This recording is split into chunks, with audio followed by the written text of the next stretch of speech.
Hello friends, welcome to M P C trick channel. मी अजय कुमार गोसावी. आज आपण एम पी एस सीला आलेले हिस्ट्री प्रश्न हे सिरीज पाहतोय. याच्यामध्ये बरेच महत्त्वाचे असे प्रश्न आहेत की जे बऱ्याच कालावधीनं किंवा रिपीट होतात अशा काही गोष्टी. तर ते आपण आजच्या लेसनमध्ये सर्वच्या सर्व एम पी एस सीला आलेले प्रश्न, त्याचं डिस्क्रिप्शन आणि त्याचे अचूक उत्तर ही सिरीज सुरू करतोय. तर आज आपण महत्त्वाचा टॉपिक सुरू करतो. दुसरी महत्त्वाची गोष्ट म्हणजे तुम्ही जर माझ्या चॅनलला सबस्क्राईब केलं असेल तर नक्की सबस्क्राईब करा. सबस्क्राईब केल्यानंतर समोर जे बेल ऐकन दिसते त्याच्यावर क्लिक करा, म्हणजे जेव्हा काही नवीन अपडेट माझ्याकडून येईल त्याचं नोटिफिकेशन तुम्हाला भेटत राहील.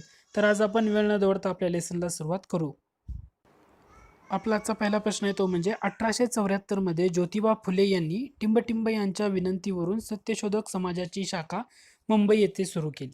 आता काय दिले? सत्यशोधक समाज दिले, ज्योतिबा फुले दिले, आणि कोणाच्या विनंतीवरून त्यांनी मुंबईला शाखा सुरू केली. तर असे हा जर प्रश्न बघितला, ऑप्शन जर बघितले, तर आपल्याला त्याच्यावरून कोणते उत्तर तुम्ही इलिमिनेट करू शकता ते पहा. आता सत्यशोधक समाजाच्या संदर्भातले व्यक्ती म्हटलं तर व्यंकू काळेवार आहेत, मेघाजी लोखंडे आहे आणि कृष्णराव भालेकर आहे. परंतु विठ्ठल शिंदे हे सत्यशोधक समाजाच्या संदर्भात येतात का? तर नाही. यांचं थोडंसं कार्य प्रार्थना समाजाच्या संदर्भात पण आहे आणि आर्य समाजाच्या संदर्भात पण आहे. म्हणजे यातून तुमचा एक ऑप्शन डायरेक्ट इलिमिनेट होतो, तो म्हणजे पर्याय क्रमांक 4 हा डायरेक्ट इलिमिनेट झाला. आता राहिले 3 ऑप्शन. आता 3 ऑप्शनवरून आपण अजून कोणता ऑप्शन एलिमेंट करता येतो का, असे तुम्ही टॅकल करणं गरजेचं आहे. तर 1874 मध्ये म्हटले ज्योतिबा फुले यांनी मुंबईला शाखा सुरू केली. मुंबईच्या संदर्भातल्या महत्वाच्या 2च व्यक्ती येतात, ते म्हणजे मेघाजी लोखंडे आणि कृष्णराव भालेकर. व्यंकू काळेवर सुद्धा थोड्या प्रमाणात कमी आहे. म्हणजे राहिले किती? 2 ऑप्शन, कृष्णराव भालेकर का मेघाजी लोखंडे. तर याचं जे अचूक उत्तर आहे तर ते आहे कृष्णराव भालेकर. म्हणजे 1874 मध्ये मुंबईला जी सत्यशोधक समाजाची शाखा सुरू झाली तर ही कृष्णराव भालेकर यांच्या विनंतीवरनं सुरू करण्यात आलेली होती. सत्यशोधक समाज हा खूप महत्वाचा आहे.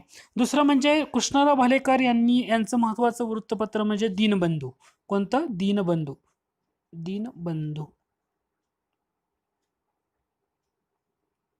दीनबंधू या वृत्तपत्र सत्यशोधक समाजाचं मुखपत्र म्हणून त्याला ओळखलं जातं. अंबालहरी सुद्धा महत्वाचं आहे, बऱ्याच महत्वाचं कार्य आहे. मेघाजी लोखंडे यांच्याबद्दल जर तुम्हाला सांगायचं झालं तर कामगार चळवळीचे जनक म्हणलं जातं. बॉम्बे मिल हँड्स असोसिएशन संस्था स्थापन करण्यामध्ये त्यांचा महत्वाचा वाटा होता. त्यामुळं हे पहिल्या प्रश्नाचं अचूक उत्तर आहे ते म्हणजे कृष्णराव भालेकर. त्यानंतर पुढचा प्रश्न आहे. पुढचा प्रश्न थोडासा मस्त आणि इंटरेस्टिंग आहे, अभ्यासाला खूप मजा येणार. तो म्हणजे पुढीलपैकी कोणत्या गुप्त संघटनेच्या, म्हणजे पुढील व्यक्ती कोणत्या गुप्त संघटनेच्या सदस्य होत्या किंवा सभासद होत्या? 4 व्यक्ती दिलेले आहेत. पहिली व्यक्ती आहे महादेव विनायक रानडे, दामोदर भिडे, बळवंत नातू आणि खंडेराव साठे. आता या प्रश्नाचं उत्तर जर शोधताना तुम्हाला कोणत्याही 4 व्यक्तीपैकी एका व्यक्तीचं थोडंसं जर नॉलेज असेल ना, तर तुम्हाला त्याचं आन्सर लगेच शोधता येतं. आता त्यातली पहिली जी व्यक्ती आहे महादेव विनायक रानडे, त्याला वि रानडे. तुम्ही जर तात्याचा ठोकळा व्यवस्थित अभ्यासला असेल तर त्याच्यामध्ये जेव्हा चापेकर बंधूंना फाशी देण्यात आली तर वि रानडे पण त्यात होते. म्हणजे गणेश द्रविड यांनी जेव्हा फितुरी केली होती तर त्यांची हत्या करण्यामध्ये यांचा महत्वाचा वाटा होता. म्हणजे चापेकर बंधू बरोबरच वि रानडे यांना सुद्धा फाशी झालेली होती. त्याच्यावरून तुम्हाला ते समजून जातं. वि रानडे हे कोणत्या संघटनेचे किंवा कोणत्या गुप्त संघटनेचे सभासद होते? तर चापेकर क्लब. त्याचं उत्तर आहे ते म्हणजे चापेकर क्लब. लक्षात घ्या, महादेव विनायक रानडे. चापेकर क्लबच्या संदर्भात काय येणार? महादेव विनायक रानडे, खंडेराव साठे, दामोदर भिडे, बळवंत नातू. आता प्रश्न येत राहतो अभिनव भारत सोसायटी. त्याला अभिनव भारत संघटना जी होती ती अभिनव भारतचं मुख्यालय नाशिकला होतं. 1904 ला मे 1904 ला अभिनव भारत संघटना स्थापन झाली. ऍक्च्युली ती मित्रमेळ्याचं रूपांतर होतं. मित्रमेळा संघटना 1 जानेवारी 1900 ला स्थापन झालेली होती. चापेकर क्लब, चापेकर क्लबची स्थापना पुण्यामध्ये झालेली आहे, पर्वती या ठिकाणी. कुठं झालेली आहे? पर्वती या ठिकाणी या क्लबची स्थापना करण्यात आलेली होती. दुसरा प्रश्न राहतो तो म्हणजे परमहंस सभा. परमहंस सभेची स्थापना कधीची आहे? परमहंस सभेची स्थापना आहे 1849 ला. 1849 ला परमहंस सभेची स्थापना आहे.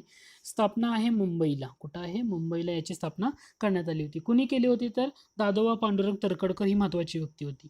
परंतु दादोबा पांडुरंग तरखडकर यांच्यासोबत भिकोबा चव्हाण, काय नाव होतं? भिकोबा चव्हाण, आणि दुसरे एक नाव आहे ते म्हणजे राम बाळकृष्ण जयकर. भिकोबा चव्हाण, राम बाळकृष्ण जयकर आणि दादोबा पांडुरंग तरखडकर या तिघांनी मिळून परमहंस सभेची स्थापना 1849 ला केली. याच्या अगोदर एक संस्था स्थापन झाली होती ती म्हणजे मानव धर्म सभा. मानव धर्म सभेची स्थापना होती 1844 ला. कधीची मानव धर्म सभेची स्थापना? 1844. त्याच्यामध्ये महत्वाचे व्यक्ती कोण येतात? तर दुर्गाराम मंचाराम, दिनमणी शंकर दलपतराय यांच्या संगतीनं दादोबा पांडुरंग तर्खडकरांनीच ती संस्था स्थापन केली होती. तर सुरतला झाली होती. म्हणजे मानव धर्म सभा 1844 सुरत, परमहंस सभा 1849 मुंबई. परंतु परमहंस सभेमध्ये भिकोबा चव्हाण आणि राम बाळकृष्ण जयकर हे दोन व्यक्ती दादोबा पांडुरंग तर्खडकर यांच्यासोबत होत्या, हेही लक्षात ठेवा. तर हे आपले दुसऱ्या प्रश्नाचं अचूक उत्तर आहे ते म्हणजे चाफेकर क्लब. चाफेकर क्लबचे रिलेटेड व्यक्ती म्हणजे महादेव गोविंद रानडे, खंडेराव साठे, दामोदर भिडे आणि बळवंत नातू. त्यानंतर आपला पुढचा प्रश्न येतो म्हणजे महाराष्ट्रात 19व्या शतकाच्या उत्तरार्धात गोविंद बाबाजी जोशी नाव लक्षात घ्या. गोविंद बाबाजी जोशी हे उल्लेखनीय सामाजिक कार्यकर्ते होऊन गेले. त्यांनी स्थापन केलेल्या टिंबटिंबने 1862 मध्ये सहकारी पतपेढीची पायाभरणी केली होती. तर याचं उत्तर आहे डायरेक्ट सांगतो, वसई असोसिएशन. गोविंद बाबाजी जोशी सामाजिक कार्यकर्ते 1862 मध्ये जी सहकारी पतपेढीची पायाभरणी केली होती, तर त्यांनी जी स्थापन केलेली महत्वाची संघटना किंवा संस्था ती म्हणजे वसई असोसिएशन याच्या थ्रू झालेलं होतं. फक्त हे प्रश्न लक्षात ठेवा, जर रिपीट झाला तर तुम्हाला त्याचा फायदा होईल. अशा प्रकारचे प्रश्न फक्त लक्षात ठेवण्याचेच गरजेचे आहेत. त्यानंतर पुढचा प्रश्न आहे तो म्हणजे ख्रिश्चन मशिनऱ्यांनी 1818 मध्ये बॅप्टिस्ट मशिनरी कॉलेज टिंबटिंब येथे स्थापन केलं. आता हे सरळ वन लाईनर टाईप प्रश्न आहे. याचं उत्तर आहे ते म्हणजे सेरामपूरला स्थापन केले. ख्रिश्चन मशिनऱ्यांनी 1818 मध्ये बॅप्टिस्ट मशिनरी कॉलेज सेरामपूर येथे स्थापन केले. हे वन लाईनर टाईप प्रश्न आहे. त्यानंतर पुढचा पॉईंट आहे, प्रश्न आहे 1831 साली मुंबईत स्थापन झालेला टिंबटिंब हा छापखाना महाराष्ट्रीयन व्यक्तींनी स्थापन केलेल्या आद्य छापखान्यामध्ये गणला जातो. आणि याचा अचूक उत्तर आहे तो म्हणजे ज्ञानोदय येत नाहीये, निर्णय सागर पण येत नाही, गणपत कृष्णाजीचा छापखाना. अचूक उत्तर काय आहे? जो अचूक उत्तर आहे ते म्हणजे गणपत कृष्णाजींचा छापखाना हा महाराष्ट्रीयन व्यक्तींनी स्थापन केलेल्या छापखान्यामध्ये अग्रेसर येतो. हाही पॉईंट तुम्हाला लक्षात ठेवायचा आहे. त्यानंतर पुढचा प्रश्न आहे, हिंदू मशिनरी सोसायटीची स्थापना कोणी केली? त्याच्यामध्ये गंगाधर शास्त्री जांभेकर, गजाननराव वैद्य, ज्योतिबा फुले आणि महादेव रानडे. प्रश्न जर निस्ता वाचला तुम्ही, हिंदू मशिनरी सोसायटीची स्थापना केली, तर ज्योतिबा फुले डायरेक्टली जातात, महादेव गोविंद रानडे डायरेक्टली जातात. म्हणजे ऑप्शनमध्ये ह्या दोनपैकी एक उत्तर येणार. एक म्हणजे गंगाधर शास्त्री जांभेकर का गजाननराव वैद्य.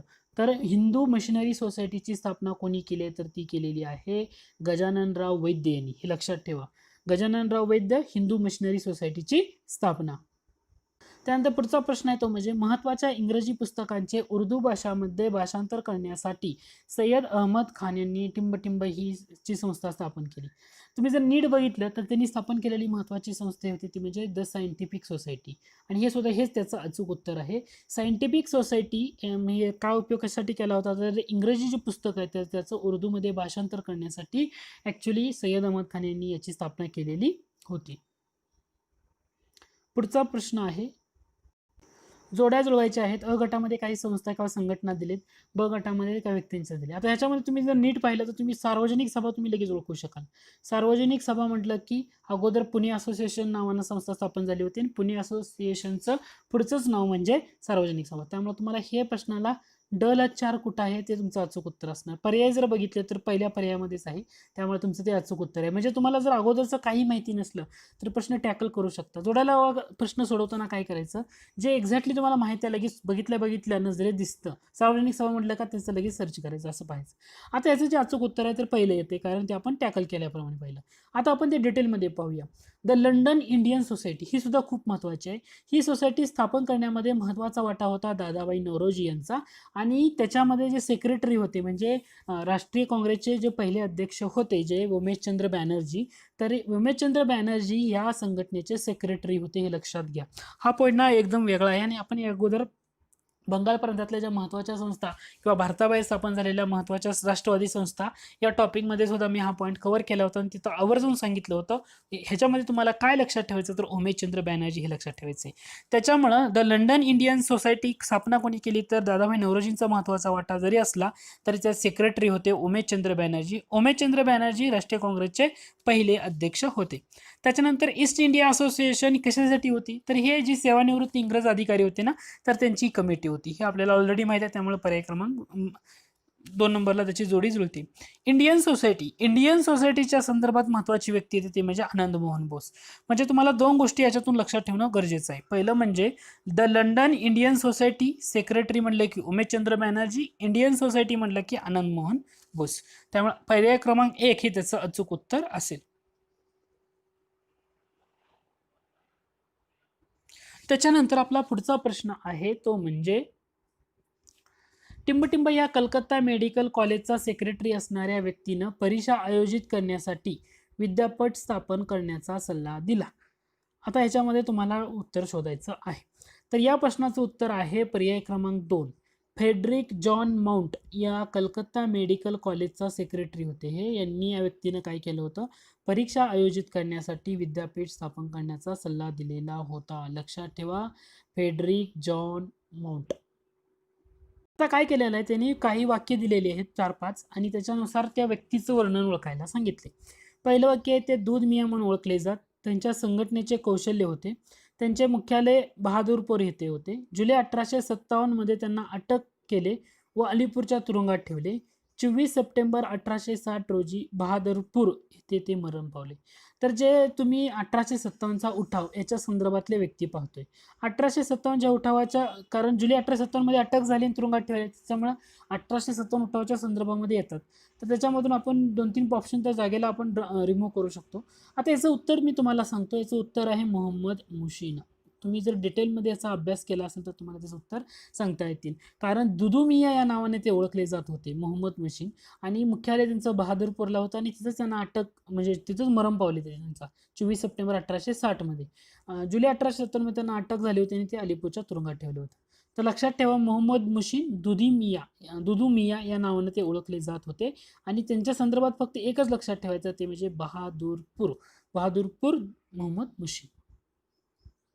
त्यानंतर पुढचा प्रश्न आहे, व्यक्तीचं वर्णन ओळखायचं आहे. 4 विधानं दिली, त्यांनी कोणत्या व्यक्तीबाबतची विधान आहेत ते आपल्याला सांगायचं आहे. पहिलं विधान आहे, यांचा जन्म कर्नाटकातल्या जमखिंडी येथे झाला. दुसरं विधान आहे, ते प्रार्थना समाजाचे एकनिष्ठ सेवक बनले. तिसरं विधान आहे, माझ्या आठवणी व अनुभव या आत्मचरित्रात्मक ग्रंथाचं त्यांनी लेखन केलं. आणि चौथा प्रश्न आहे, त्यांनी भारतीय अस्पृश्यतेचा प्रश्न हा प्रबंध लिहिला. आता भारतीय अस्पृश्यतेचा प्रश्न किंवा अस्पृश्यता म्हटल्यानंतर हे 2 व्यक्ती बरोबर येतात, आंबेडकर आणि विठ्ठलरामजी शिंदे. ह्या 2 व्यक्ती डायरेक्ट आपण रिमूव्ह करू शकतो. दुसरं म्हणजे त्यांचा जन्म कर्नाटकातल्या जमखिंडी, आणि बाबासाहेब आंबेडकर हे प्रार्थना समाजाचे एकनिष्ठ नव्हते, त्यामुळे हे उत्तर सुद्धा कॅन्सल होतं. अचूक उत्तर आहे ते म्हणजे महर्षी विठ्ठलरामजी शिंदे. महर्षी विठ्ठलरामजी शिंदे यांचा जन्म कर्नाटकातल्या जमखिंडी येथे झाला, हे लक्षात ठेवा. कारण बऱ्याच वेळा ना याच्यावर प्रश्न विचारला जातो. मी स्वामी दयानंद सरस्वती यांच्या संदर्भात त्यांचा जन्म कुठं झाला त्याच्या संदर्भात एक प्रश्न होता, म्हणजे वर्णनावरून, त्यावरून स्वतः टॅकल करता आला असता त्यावेळी. तर अशा टाईपचे प्रश्न विचारले जात आहेत. त्यामुळं महर्षी विठ्ठलरामजी शिंदे यांचा जन्म कर्नाटकातल्या जमखिंडी येथे झाला होता. प्रार्थना समाजाचे ते एकनिष्ठ सेवक बनलेले होते. हा खूप महत्त्वाचा पॉईंट आहे, प्रार्थना समाजाच्या संदर्भातली महत्त्वाची व्यक्ती. दुसरं म्हणजे त्यांचा आत्मचरित्रात्मक ग्रंथ म्हणजे कोणता, तर माझ्या आठवणी व अनुभव हा आत्मचरित्रात्मक ग्रंथ कोणाचा आहे, महर्षी विठ्ठलरामजी शिंदे यांचा आहे. आणि भारतीय अस्पृश्यतेचा प्रश्न हा सुद्धा प्रबंध त्यांचा खूप गाजलेला आहे, तर हेही लक्षात तुम्ही ठेवू शकता. त्यानंतर पुढचा प्रश्न आहे, अण्णाभाऊ साठे यांची टिंबटिंब ही कादंबरी सरसेनापती प्रतापराव गुजर यांच्या जीवनावर आधारित आहे. आता हे ते तुम्हाला माहित असेल किंवा नसेल, परंतु उत्तर आहे अग्निदिव्य. अण्णाभाऊ साठे यांची अग्निदिव्य ही कादंबरी सरसेनापती प्रतापराव गुजर यांच्या जीवनावर आधारित आहे. माकडीचा माळ, फकीरा आणि वैजयंता असे ऑप्शन होते. फकीरा सुद्धा खूप महत्त्वाची गाजलेली त्यांची कादंबरी आहे. त्यानंतर आपला पुढचा प्रश्न आहे, खालील वर्णनावरून आपल्याला योग्य पर्याय निवडायचा आहे. आता काय दिलेलं आहे, त्यांनी काही महत्त्वाचे 4 विधानं दिली, त्यांनी त्यातून अचूक पर्याय निवडायचे आहे. त्यांचा जन्म पैठणमध्ये झाला. श्री जनार्दन स्वामीचे ते शिष्य होते. त्यांची काळजी त्यांचे आजोबा चक्रपाणी यांनी घेतली. त्यांच्या भारूड रचना व गवळणी प्रसिद्ध आहे. भारूड रचना म्हटल्यानंतर आपल्याला आपले जे महाराज आहेत, तुकाराम महाराज, एकनाथ महाराज, नरहरी, आणि त्यानंतर संत नामदेव महाराज, तर त्याच्यामध्ये सगळ्यात महत्त्वाचं म्हणजे संत एकनाथ महाराज. तुम्हाला लगेच उत्तर टॅकल करता आलं पाहिजे. भारूड रचना आणि गवळणी म्हटल्यानंतर एकनाथ महाराज. तर संत एकनाथ महाराजांचा जन्म पैठणमधला आहे, हे लक्षात घ्या. जनार्दन स्वामीचे ते शिष्य होते आणि त्यांची काळजी त्यांचे आजोबा चक्रपाणी यांनी घेतलेली आहे. तर असे प्रश्न विचारला होता. त्यानंतर पुढचा प्रश्न येतो म्हणजे 1919च्या कायद्याने जेव्हा अस्पृश्यांचे 2 प्रतिनिधी कायदे मंडळात नेमण्याची तरतूद झाली तेव्हा टिंबटिंब आणि टिंबटिंब यांची नियुक्ती केली गेली. म्हणजे कोणत्या दोन प्रतिनिधींची नेमणूक 1909च्या कायद्यानुसार अस्पृश्यांचे प्रतिनिधी म्हणून कायदे मंडळात केली गेली. 1909चा कायदा आणि 1919चा कायदा. 1909चा कायदा म्हणजे मोर्ले मिंटो कायदा आणि 1919चा कायदा म्हणजे मॉन्टेगू चेम्सफोर्ड कायदा. 1919चा कायदा आता सध्या दिलेला आहे, ते विचारलंय का 1919च्या कायद्यानं म्हणजे मॉन्टेगू चेम्सफोर्ड कायद्यानं.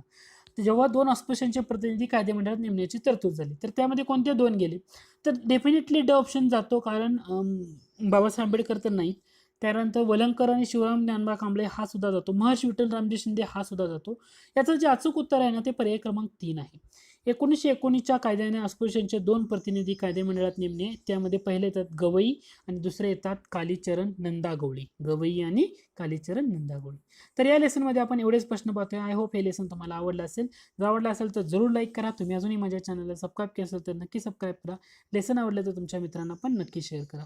धन्यवाद. Hello friends, welcome to MPSC trick channel. मी अजय कुमार गोसावी. आपण आज MCQ सिरीज सुरू केली होती इतिहासावर, MPSCला विचारलेले प्रश्न. तर त्याचा आपण पहिला भाग ऑलरेडी कव्हर केला, दुसरा भाग पाहतोय. दुसऱ्या भागामध्ये बरेचसे असे महत्त्वाचे प्रश्न आहेत, त्याच्यावर आपण चर्चा करणार आहोत. त्याचं डिस्क्रिप्शन, त्याचे अचूक उत्तरं हे पाहणार आहोत. दुसरं म्हणजे तुम्ही जर माझ्या चॅनलला सबस्क्राईब केलं नसेल तर नक्की सबस्क्राईब करा आणि सबस्क्राईब केल्यानंतर समोर जे बेल आयकन दिसतंय त्याच्यावर क्लिक करा, म्हणजे जेव्हा काही नवीन अपडेट माझ्याकडून येईल त्याचं नोटिफिकेशन तुम्हाला भेटत राहील. तर आज आपण वेळ न दौडता आपल्या लेसनला सुरुवात करूया. आज आपल्या लेसनचा पहिला प्रश्न आहे, तो म्हणजे अलेक्झांडर डप याने 1830 मध्ये कलकत्ता येथे टिंबटिंबची स्थापना केली. आता एकदम सिंपल आणि स्ट्रेट फॉरवर्ड असा प्रश्न आहे. आता या प्रश्नाचं जर तुम्ही अचूक उत्तर बघितलं तर ते उत्तर आहे पर्याय क्रमांक 4 आहे. पर्याय क्रमांक 4 म्हणजे स्कॉटिश चर्चेस कॉलेज. स्कॉटिश चर्चेस कॉलेज. तर अलेक्झांडर डप यांनी 1830 मध्ये कलकत्त्याला स्कॉटिश चर्चेस कॉलेजची स्थापना केलेली होती. मग आता 3 ऑप्शन आहे, तर तुम्ही इलिमिनेट कसं करू शकता. पहिलं लक्षात घ्या, कलकत्त्याचं मेडिकल कॉलेज. कलकत्त्याचे मेडिकल कॉलेज हे 1835ला स्थापन झालेलं आहे आणि कुणी केलेलं आहे तर ते लॉर्ड विल्यम बेंटिक यांनी केलेलं आहे. लॉर्ड विल्यम बेंटिक यांनी. त्यानंतर पुढं आपण बघितलं fort William college. Fort William college कुणी स्थापन केले, तर याची स्थापना दिवस खूप महत्त्वाचा आहे, 10 जुलै 1800 असा स्थापना दिवस आहे याचा, 10 जुलै 1800. आणि हे कोणी स्थापन केले, तर लॉर्ड वेल्सली यानं स्थापन केले. फोर्ट विल्यम कॉलेज कोणी स्थापन केलं, लॉर्ड विल्यम वेल्सली, 1800 साली. Calcutta medical college 1835 William Bentinck. त्यानंतर राहतं ते म्हणजे हिंदू कॉलेज. हिंदू कॉलेजची स्थापना आहे 1817 मध्ये. हिंदू कॉलेजची किती 20 जानेवारी 1817.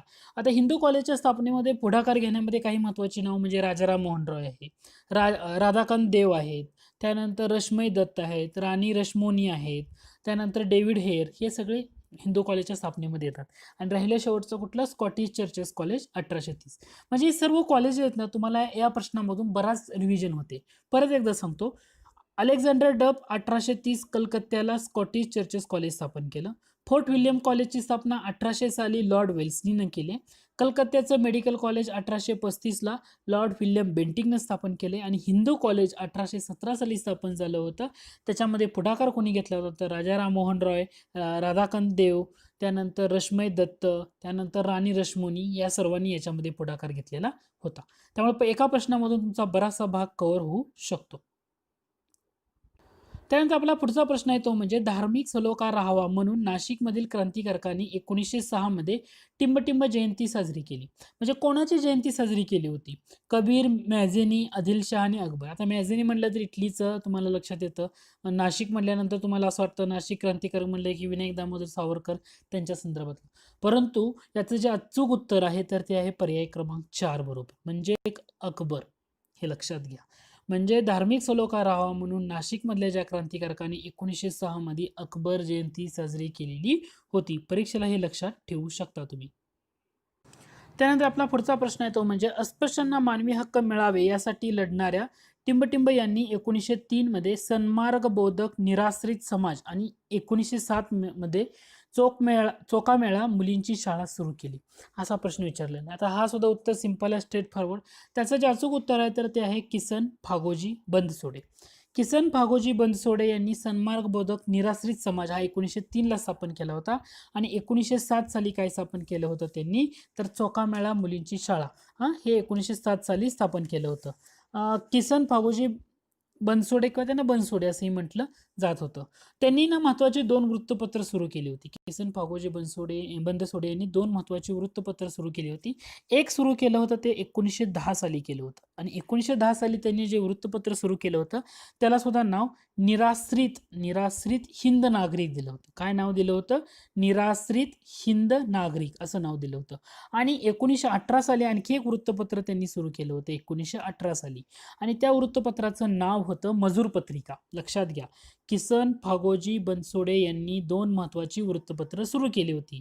1910 साली त्यांनी जे वृत्तपत्र सुरू केलं त्या वृत्तपत्राचं नाव होतं निराश्रित हिंद नागरिक. काय होतं? निराश्रित हिंद नागरिक. आणि 1918 साली आणखी एक वृत्तपत्र सुरू केलं होतं, त्याचं नाव होतं मजूर पत्रिका. काय होतं? मजूर पत्रिका. त्यामुळे किसन फागोजी बनसोडे यांच्याबद्दल ह्या गोष्टी, दोन्ही गोष्टी लक्षात ठेवू शकता.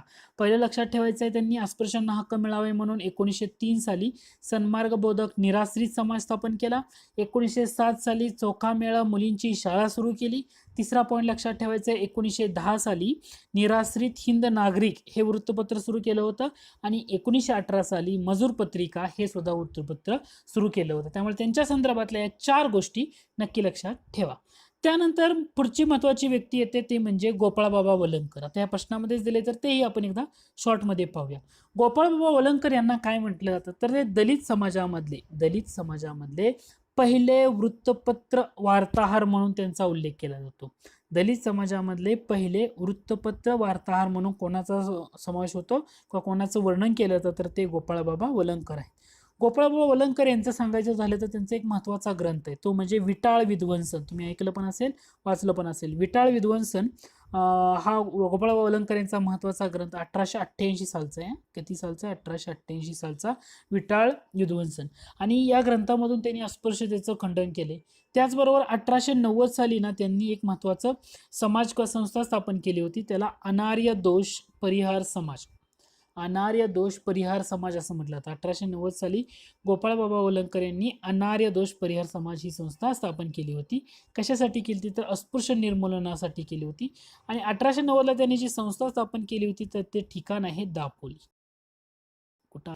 म्हणजे तुम्हाला परत एकदा सांगतो, गोपाळबाबा वलंगकर यांच्याबद्दलच्या 2 गोष्टी लक्षात ठेवायच्या. पहिलं लक्षात ठेवायचं स्ट्रेट फॉरवर्ड वाक्य, गोपाळबाबा वलंगकर दलित समाजातले पहिले वृत्तपत्र वार्ताहर होते. दुसरं म्हणजे 1888 साली त्यांनी विटाळ विध्वंसन नावाचं पुस्तिका किंवा ग्रंथ लिहिला आणि या ग्रंथामधून जे अस्पृश्यता आहे त्याचं खंडन केलं. 1890 साली त्यांनी काय केलं होतं, तर अनार्य दोष परिहार समाज स्थापन केला. अनार्य दोष परिहार समाज. आणि कुठं स्थापन केला होता? तर दापोलीला. कशासाठी केला होता? तर अस्पृश्यता निर्मूलनासाठी केलेला होता. हे झालं गोपाळबाबा वलंगकर. आणखी एक महत्त्वाची व्यक्ती याच्यामध्ये शिवराम जानबा कांबळे. शिवराम जानबा कांबळे यांच्याबद्दल सांगायचं झालं तर त्यांनी बरेचसे लेख लिहिले, परंतु त्यांनी सुरू केलेलं पहिले दलित पत्रकार म्हणून सुद्धा यांना ओळखलं जातं. त्याचबरोबर त्यांनी पहिले दलित मासिक सुरू केलं होतं 1908 साली. 1908 साली त्यांनी पहिले दलित मासिक सुरू केलं होतं. एक महत्त्वाचं मासिक आहे. त्या मासिकाचं नाव आहे सोमवंशीय मित्र. काय नाव आहे? सोमवंशीय मित्र.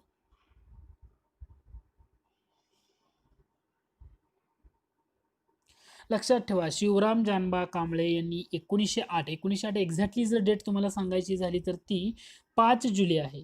5 जुलै 1908 रोजी सोमवंशीय मित्र ह्या नावाचं एक पहिलं दलित मासिक लिहिलं होतं, त्यामुळे ते जास्त चर्चेत आलेले होते. त्याचबरोबर 1910 साली त्यांनी सोमवंशीय हितवर्धक सभा सुद्धा आयोजित केलेली होती.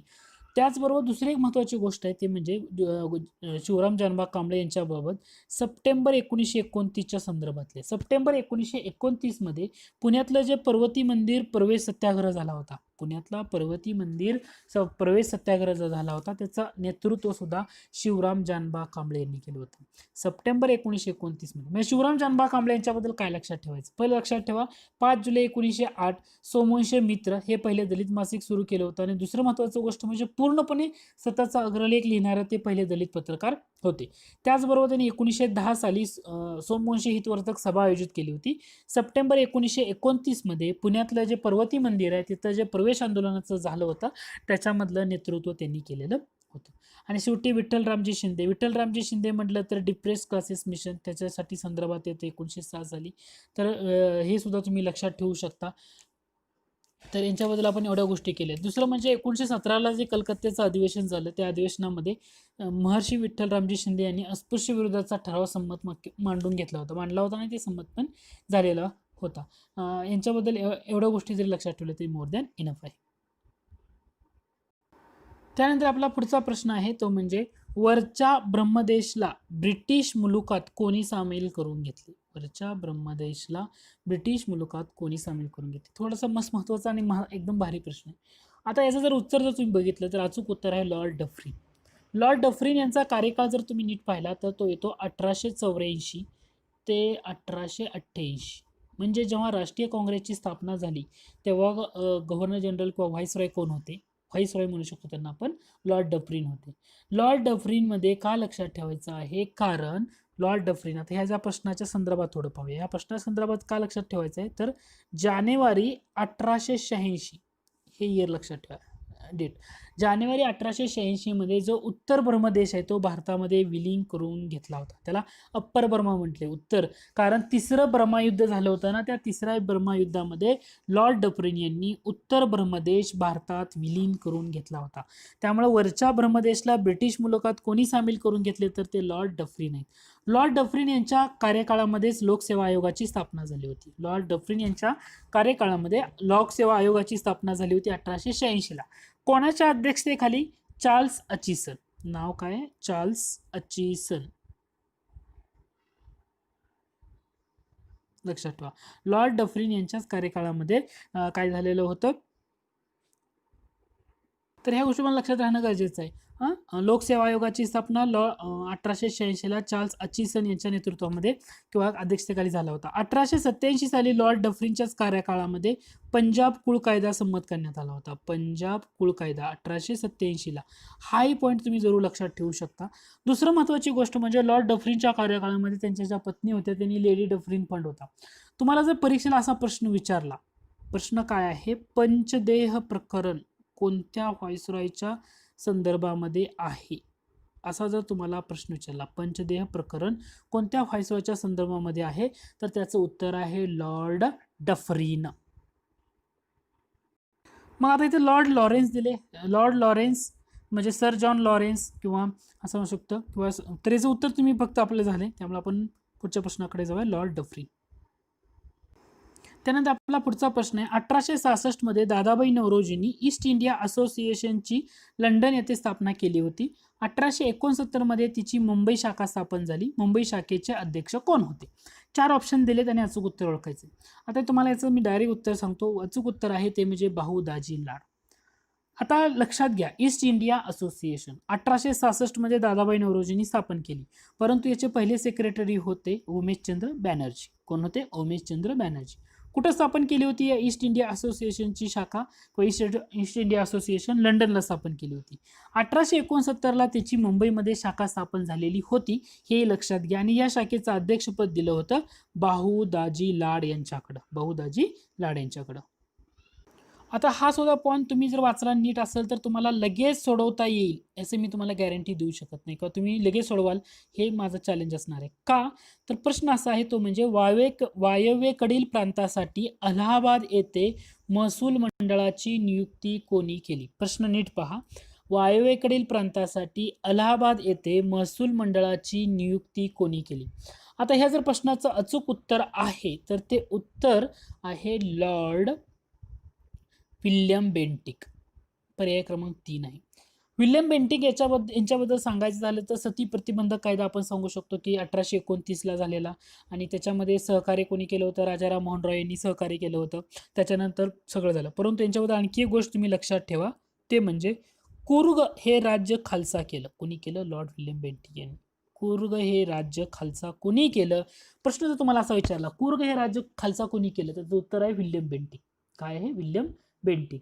त्यानंतर लॉर्ड कॅनिंग आहे, लॉर्ड लिटन आहे, हे सुद्धा सगळे आहेत. आता यांच्याबद्दल लॉर्ड कॅनिंग बद्दल महत्त्वाचं काय सांगू शकता, तर त्याच्या काळामध्ये ICS परीक्षेची भारतामध्ये सुरुवात झाली. लॉर्ड कॅनिंगच्या काळामध्ये ICS ज्या परीक्षा होत्या त्या ICS परीक्षेची भारतामध्ये सुरुवात झालेली होती. जे खालसा धोरण रद्द केलं होतं. मुंबई, मद्रास, कलकत्ता विद्यापीठाची स्थापना, इंडियन पिनल कोड. परंतु तुम्हाला लॉर्ड कॅनिंगच्या बाबतीत 2-3 गोष्टी लक्षात ठेवायच्या आहेत. पहिलं काय लक्षात ठेवायचं आहे तुम्हाला ते सांगतो. ते म्हणजे 1859 मध्ये काय केलं त्यांनी आणि 1861 मध्ये काय केलं, ह्या 2 गोष्टी. 1859 मध्ये लक्षात ठेवा, लॉर्ड कॅनिंगच्या संदर्भामध्ये सगळ्यात महत्त्वाचं, 1859 मध्ये भारतातल्या प्रत्येक प्रांतामध्ये शिक्षण खाते सुरू केलं होतं. लॉर्ड कॅनिंगने 1859 साली लॉर्ड कॅनिंगने भारतातल्या प्रत्येक प्रांतामध्ये शिक्षण खातं सुरू केलं होतं. दुसरं म्हणजे हे शिक्षण खातं सुरू करताना मदत किंवा कोणाचा सल्ला घेतला होता, त्यावेळी भारत मंत्री होते चार्ल्स वूड. चार्ल्स वूड यांच्या सल्ल्यानुसार 1859 मध्ये लॉर्ड कॅनिंग यांनी भारतातल्या प्रत्येक प्रांतामध्ये शिक्षण खातं सुरू केलं होतं.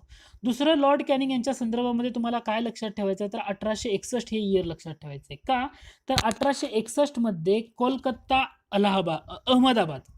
अहमदाबाद हा जो लोहमार्ग आहे, कोलकाता अहमदाबाद हा लोहमार्ग यांच्याच काळामध्ये सुरू झाला होता किंवा यांनी सुरू केला होता. हा महत्त्वाचा आहे. आणि 1859 साली असलेला बंगाल रेंट ऍक्ट सुद्धा लॉर्ड कॅनिंगच्याच काळामध्ये झालेला होता. लॉर्ड रिपन दिलाय. लॉर्ड रिपनला आपण काय म्हणतो तर लॉर्ड रिपन बद्दल एकच गोष्ट लक्षात ठेवू शकता, तो म्हणजे त्यांनी सुरू केलेलं महत्त्वाचं स्थानिक स्वराज्य संस्थेचा जनक म्हणून त्यांना ओळखलं जातं, तो कायदा केला होता म्हणून. आणि दुसरी महत्त्वाची गोष्ट म्हणजे त्याच्यामध्ये इल्बर्ट बिल विधेयक, बऱ्याच गोष्टी आहेत. व्हर्नॅक्युलर प्रेस ऍक्ट होता, तो सुद्धा रद्द केलेला होता. लॉर्ड लिटनच्या कार्यकाळामध्ये काय महत्त्वाचं आहे ते पाहूया. तर रिचर्ड स्ट्रॅचे आयोग म्हणजे 1876-78 मध्ये जो दुष्काळ आला होता, 1876-78 मध्ये जो दुष्काळ आला होता लॉर्ड लिटन यांच्या कार्यकाळामध्ये, तेव्हा त्यांनी एक आयोग नेमला होता, त्याला रिचर्ड स्ट्रॅचे आयोग असं म्हटलं जातं. 1879 साली त्यांनी एक कायदा केला होता, त्या कायद्याला म्हटलं तर स्टॅच्युटरी सिव्हिल सर्व्हिस ऍक्ट. काय म्हटलं तर स्टॅच्युटरी सिव्हिल सर्व्हिस ऍक्ट हा संमत केला होता. आणि जी वयोमर्यादा होती परीक्षेची ती 21 वरून 19 वर्ष केलेली होती. शस्त्रबंदी कायदा, देशी वृत्तपत्र कायदा, व्हर्नॅक्युलर प्रेस ऍक्ट म्हणून ज्यांना ओळखलं जातं याच्यासाठी हे फेमस आहेत. दुसरं म्हणजे मिठ्याचा जो व्यापार आहे ना, याच्यावर यांनी कर खूप लादले होते लॉर्ड लिटन यांनी. त्यानंतर आपला पुढचा प्रश्न आहे तो म्हणजे वसाहत काळात टिंबटिंब हे बंगालमधील जहाज बांधणी उद्योगाचं केंद्र नव्हतं. प्रश्न काय विचारले, नव्हतं जहाज बांधणी उद्योगाचं केंद्र. आता याचं अचूक उत्तर आहे ते म्हणजे कलकत्ता. कलकत्ता अशा प्रकारे केंद्र नव्हतं. केंद्र कोणत्या कोणत्या ठिकाणी होती, हुबळीला होतं, ढाक्याला होतं, चितगावला होतं. तर हा एक पॉईंट जाता जरूर लक्षात ठेवा. हा सुद्धा पॉईंट परीक्षेच्या दृष्टीनं खूप महत्त्वाचा आहे. म्हणजे MPSC ला आलेले आपण इतिहासाचे प्रश्न बरेचसे डिस्कस करत आहोत, तुम्हाला त्याचा नक्की फायदा होईल. आणि हा एक प्रश्न, याचा संदर्भ मला अधिकृतरित्या कुठं सापडलेला नाहीये, परंतु हा प्रश्न सुद्धा खूप महत्त्वाचा वाटला मला. तो म्हणजे तो फक्त मी तुम्हाला देतोय, याचं उत्तर पण सांगतो काय आहे अचूक उत्तर.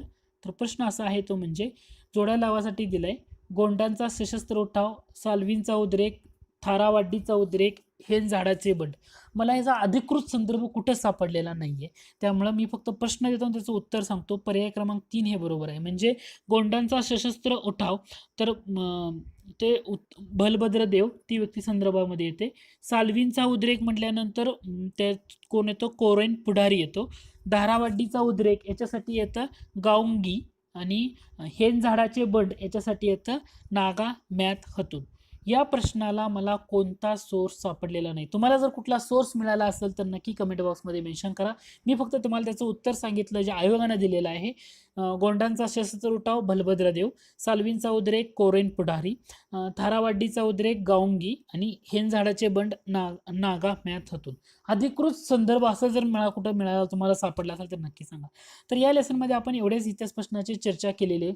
काही महत्त्वाचे प्रश्न त्याच्यावर मी थोडंसं डिस्क्रिप्शन देताना चांगला प्रयत्न केला आहे, समजून सांगायचा प्रयत्न केला आहे. आय होप हे लेसन तुम्हाला आवडलं असेल. जर आवडलं असेल तर नक्की लाईक करा.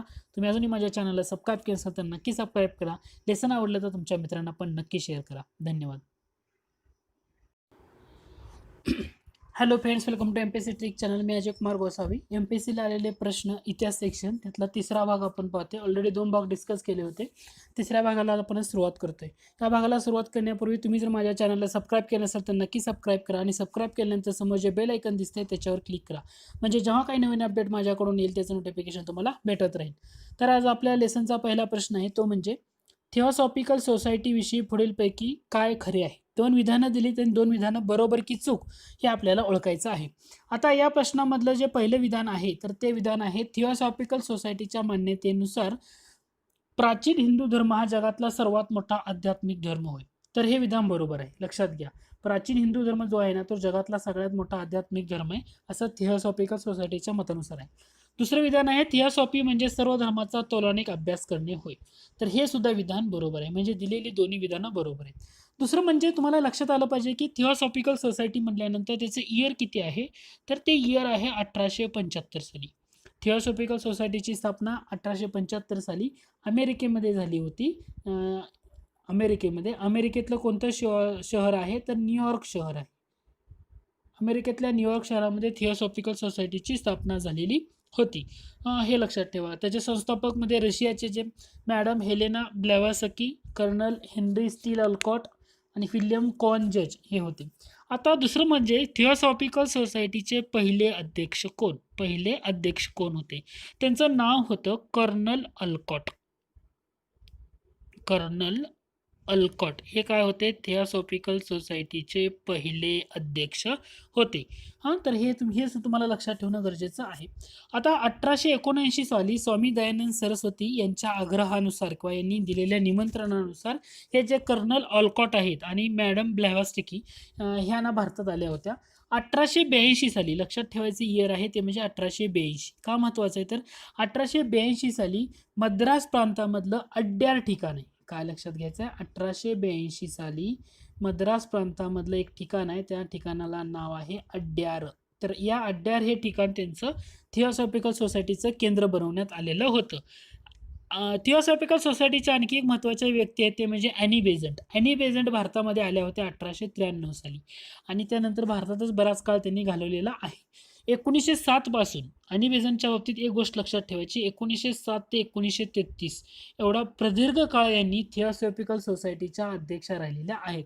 ॲनी बेझंटबद्दल तुम्हाला आणखी एक गोष्ट लक्षात ठेवणं गरजेचं आहे. 1917चं कलकत्ता अधिवेशन, या अधिवेशनाच्या त्या अध्यक्ष होत्या आणि राष्ट्रीय काँग्रेसच्या त्या पहिल्या महिला अध्यक्ष आहेत. त्याचबरोबर तुम्हाला ॲनी बेझंटबद्दल आणखी लक्षात ठेवावं लागेल ते म्हणजे 1917ला जे कलकत्त्याचं अधिवेशन झालं, या अधिवेशनामध्ये विठ्ठल रामजी शिंदे यांनी अस्पृश्य विरुद्धचा ठराव मांडला होता आणि तो मंजूर करून घेतलेला होता. तर थिओसॉफिकल सोसायटीबद्दल एवढी तरी माहिती तुम्हाला असणं गरजेचं आहे. त्यानंतर आपला पुढचा प्रश्न आहे तो म्हणजे हरित क्रांतीच्या काळात टिंबटिंब हे भारताचे अन्नमंत्री होते. तर त्याचं अचूक उत्तर आहे ते म्हणजे पर्याय क्रमांक 3 सी सुब्रमण्यम हे ना हरित क्रांतीच्या काळामध्ये भारताचे अन्नमंत्री होते. सोपा प्रश्न आहे. त्यानंतर पुढचा प्रश्न आहे तो म्हणजे ऑल इंडिया किसान सभेचं पहिलं अधिवेशन. ऑल इंडिया किसान सभेचं पहिलं अधिवेशन टिंबटिंब येथे सहजानंद सरस्वती यांच्या अध्यक्षतेखाली भरण्यात आलेलं होतं. तर याचं जे अचूक उत्तर आहे ते म्हणजे लखनौ. सहजानंद सरस्वती पहिल्या अधिवेशनाचे अध्यक्ष होते हे लक्षात ठेवा आणि हे अधिवेशन भरवण्यात आलं होतं लखनौला. सिंपलचा प्रश्न आहे, स्ट्रेट फॉरवर्ड. त्यानंतर पुढचा प्रश्न आहे तो म्हणजे 20 ऑगस्ट 1947च्या नवशक्ती ह्याच्यामध्ये प्रबोधनकार ठाकरे लिहितात राज्याभिषेकाच्या वेळी शिवाजीने फडकवलेला झेंडा टिंबटिंब असं दिलेलं आहे. तर याचं तुम्हाला डायरेक्ट उत्तर आहे, त्यामध्ये अतिशय साधा होता, सगळीकडे तुम्हाला पाहायला मिळेल इथं. आणि त्याच्यामध्ये कोणतं चिन्ह होतं, चिन्ह नव्हतं, अक्षर होतं, काय लिहिलं होतं. तर हे लक्षात घ्या की 20 ऑगस्ट 1947 मध्ये प्रबोधनकार ठाकरेने लिहिलेलं आहे ते म्हणजे राज्याभिषेकाच्या वेळी शिवाजीने फडकवलेला झेंडा अतिशय साधा होता आणि त्यावर कसलंही चिन्ह नव्हतं. त्यामुळे पर्याय क्रमांक 1 हे त्याचं अचूक उत्तर असणार. त्यानंतर आपला पुढचा पॉईंट आहे, प्रश्न आहे तो म्हणजे 1933 साली मुस्लिम लीगच्या राजकीय पुढाऱ्यांनी जॉईंट कमिटी ऑफ कॉन्स्टिट्यूशनल रिफॉर्मच्या पुढे पाकिस्तानच्या मागणीला काय म्हटलं होतं? एकूण प्रश्न नीट समजून घ्या. 1933 साली मुस्लिम लीगच्या राजकीय पुढाऱ्यांनी जॉईंट कमिटी ऑफ कॉन्स्टिट्यूशनल रिफॉर्मच्या पुढं पाकिस्तानच्या मागणीला काय म्हटलं होतं? विद्यार्थ्याचं स्वप्न, शिक्षकाचं स्वप्न, राजकीय पुढाऱ्यांचं स्वप्न. तर ती joint committee of constitutional reform याच्या पुढं पाकिस्तानची जी मागणी होती ना त्या मागणीला असं म्हटलं होतं विद्यार्थ्याचं स्वप्न. त्यानंतर पुढचा प्रश्न आहे तो म्हणजे गांधीजींनी मद्रास येथे 6 सभा घेतल्या होत्या. त्यात टिंबटिंबांना उद्देशून बोलताना गांधींनी त्यांना हातात झाडू व बादली घेऊन मद्रासमधल्या हरिजन वस्त्या स्वच्छ करण्यास सांगितलं होतं. तर हे त्याचं अचूक उत्तर आहे ते म्हणजे विद्यार्थ्यांना त्यांनी असं सांगितलं होतं की हातामध्ये झाडू घ्या आणि बादली घेऊन मद्रासमधल्या ज्या हरिजन वस्ती आहेत ना तर त्या स्वच्छ करा म्हणून म्हटलेलं होतं. तर हे स्टुडंट्स किंवा त्याचे विद्यार्थी हे त्याचं काय असणार आहे, अचूक उत्तर आहे. त्याच्यानंतर पुढचा प्रश्न आहे तो म्हणजे MA साठी टिंबटिंब यांचा प्राचीन भारतातील व्यापार हा प्रबंधाचा विषय होता. तर ऑब्विसली डॉक्टर बाबासाहेब आंबेडकर यांचा विषय होता MA साठी प्राचीन भारतातला व्यापार. MA साठी जो विषय होता तर MA त्यांनी कधी कंप्लीट केले तर 1915 साली केलेला आहे. आता MA नंतर त्यांनी दुसरी घेतलेली पदवी म्हणजे 1923 साली घेतलेली DSc पदवी. आता ह्या ज्या DSc पदवीसाठीचा आंबेडकरांचा विषय होता ना तर तो विषयाचं नाव होतं द प्रॉब्लेम ऑफ रुपी. विषयाचं नाव काय होतं, द प्रॉब्लेम ऑफ रुपी. तर हे दोन गोष्टी तुम्हाला नक्की लक्षात ठेवायच्या आहेत. 1915 साली डॉक्टर बाबासाहेब आंबेडकरांनी MA कंप्लीट केलं. प्राचीन भारतातील व्यापार हा त्यांच्या प्रबंधाचा विषय होता. आणि 1923 साली त्यांनी DSc ही पदवी घेतली. त्या पदवीसाठी त्यांचा विषय होता the problem of rupee. DSc ही कोणत्या विद्यापीठाची पदवी आहे तर ही लंडन विद्यापीठाची पदवी आहे. तर ह्या दोन्ही गोष्टी सायमल्टेनियसली लक्षात ठेवायचं. 1915 1923. 1915 MA विषय होता प्राचीन भारतातील व्यापार. 1923 ला DSc ही पदवी घेतली. त्यावेळी विषय होता द प्रॉब्लेम ऑफ रुपी. तर ह्या दोन गोष्टी महत्त्वाच्या आहेत. तुम्ही याचा अभ्यास व्यवस्थित करणं गरजेचं आहे. दुसरं म्हणजे हा MA साठी कोणत्या विद्यापीठात म्हणजे त्यांनी MA कंप्लीट केलेलं आहे तर हे कोलंबिया विद्यापीठामध्ये. प्राचीन भारतातील व्यापार हा कोणत्या विद्यापीठातून कंप्लीट केला होता, द कोलंबिया विद्यापीठामधून. त्यानंतर पुढचा प्रश्न आहे तो म्हणजे महात्मा गांधीजींनी मुस्लिमांच्या खिलाफत चळवळीला पाठिंबा दिला कारण. आता 3 सेंटेन्स दिले त्याने, यातून आपल्याला ओळखायचे की कोणती 2 बरोबर आहेत. आता तुम्ही जर प्रश्न नीट पाहिला, तिसरं जे विधान आहे त्यांना इस्लाम धर्माचा प्रचार करायचा होता म्हणून, तर हे विधान चुकीचं आहे. जर सी हे विधान चुकीचं असेल तर ऑप्शन 4 इलिमिनेट होतो, 3 इलिमिनेट होतो आणि 2 इलिमिनेट होतो. मग राहिलेला ऑप्शन काय, ऑप्शन क्रमांक 1 विधान ए आणि बी बरोबर. मग उत्तर काय असणार आहे, पर्याय क्रमांक 1 असणार आहे. आता लक्षात घ्या की महात्मा गांधीजींनी मुस्लिमांच्या खिलाफत चळवळीला पाठिंबा दिला होता. त्याचं सगळ्यात महत्त्वाचं रिझन होतं ते म्हणजे त्यांना या चळवळीतून काय करायचं होतं तर हिंदू मुस्लिमांचं ऐक्य हे साधायचं होतं. हे पहिलं टार्गेट होतं. आणि हे जे ऐक्य असेल किंवा या चळवळीचा उपयोग देशाची आपली जी राष्ट्रीय चळवळ चालू आहे इंग्रजांच्या विरोधात त्याच्यामध्ये कशी त्याचा उपयोग करून घेता येईल असं त्यांना वाटलं. म्हणून त्यांनी काय केलं होतं तर महात्मा गांधीजींनी मुस्लिमांच्या खिलाफत चळवळीला पाठिंबा दिला होता. महात्मा गांधीजी काँग्रेसच्या कोणत्या अधिवेशनाचे अध्यक्ष होते तर ते होते 1924 ला बेळगावला जे अधिवेशन झालं होतं 1924चं बेळगाव अधिवेशन, या अधिवेशनाचे अध्यक्ष होते महात्मा गांधी. तर हे लक्षात ठेवा. त्यानंतर आपला पुढचा प्रश्न आहे, एक विधान आहे अशी सूचना कोणी केलेलं ओळखायचं आहे. सर्व आसाम पूर्व बंगालला जोडून पाकिस्तानात त्याचा समावेश करावा अशी सूचना कोणी केली होती. त्याच्यामध्ये ऑप्शन वेगवेगळे दिलेत, कयूम खान, गोपीनाथ बारडोलाय, बॅरिस्टर जिना, सर मोहम्मद सादुल्ला खान. तर हे लक्षात घ्यायचं उत्तर, अचूक उत्तर आहे ते म्हणजे सर मोहम्मद सादुल्ला खान. तर सर्व आसाम पूर्व बंगालला जोडून पाकिस्तानात त्याचा समावेश करावा अशी सूचना केली होती सर मोहम्मद सादुल्ला खान यांनी. त्यामुळे ते उत्तर त्याचं बरोबर आहे. त्याच्यानंतर पुढचा प्रश्न आहे ना तो थोडासा महत्त्वाचा आहे आणि त्याच्यावर थोडंसं लक्षात घ्या कारण अशा टाईपचे प्रश्न आजकालच्या परीक्षेमध्ये विचारले जातात. तर तो प्रश्न असा आहे, खाली दिलेली 5 विधान आहेत त्या 5 विधानावरून आपल्याला त्या कोणत्या व्यक्तीच्या संदर्भामध्ये ती केलेली विधान आहेत हे ओळखायचं आहे. पहिलं विधान आहे ते धोंडो केशव कर्व्यांचे, रॉबर्ट मनी हायस्कूलमध्ये शिक्षक होते. रॉबर्ट मनी हायस्कूलमध्ये शिक्षक होते. दुसरं म्हणजे ते मुंबईच्या सेंट झेवियर्स महाविद्यालयात संस्कृत शिकवत. तिसरं विधान आहे ते समाजसुधारक होते. चौथं विधान आहे 1905च्या सुमारास त्यांनी विधवांच्या पुनर्विवाहाचा पुरस्कार केला होता.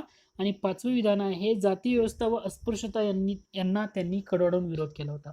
आणि नावं दिलेत नरहर मल्हार जोशी, दुसरं नाव आहे राजाराम शास्त्री भागवत, तिसरं आहे र.पु. परांजपे आणि चौथा आहे गोगा आगरकर. जर तुम्ही नीट अभ्यास केला तर तुम्हाला डेफिनेटली यातून एक ऑप्शन इलिमिनेट होतो, पर्याय क्रमांक 4 गोगा आगरकर. डेफिनेटली याच्यामध्ये ते येत नाहीत.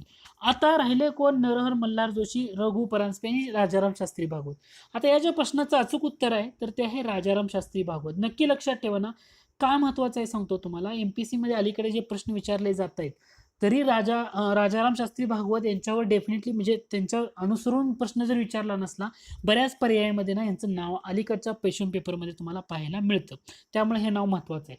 त्यामुळे यांच्याबद्दल लक्षात जर ठेवायचं झालं, राजाराम शास्त्री भागवत यांच्याबद्दल लक्षात ठेवायचं झालं, महर्षी धोंडो केशव कर्वेंचं जे रॉबर्ट मनी हायस्कूल होतं याच्यामध्ये ते शिक्षक होते, हे लक्षात घ्या.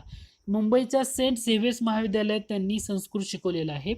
1905 साली विधवांचा जो पुनर्विवाह आहे त्याचा पुरस्कार त्यांनी केला होता आणि अस्पृश्यता आणि जाती व्यवस्था याच्यावर त्यांनी खडाडून विरोध केला होता. राजाराम शास्त्री भागवत हे समाजसुधारक होते. तर हा प्रश्न किंवा हा पॉईंट परीक्षेच्या दृष्टीने महत्वाचा आहे नक्की. त्यानंतर आपला पुढचा प्रश्न आहे, 1941 साली मुस्लिम स्टुडंट फेडरेशन तर्फे पाकिस्तान परिषदेचे आयोजन कोठे करण्यात आले होते? भागलपूर, ल्यालपूर, दिल्ली का कानपूर?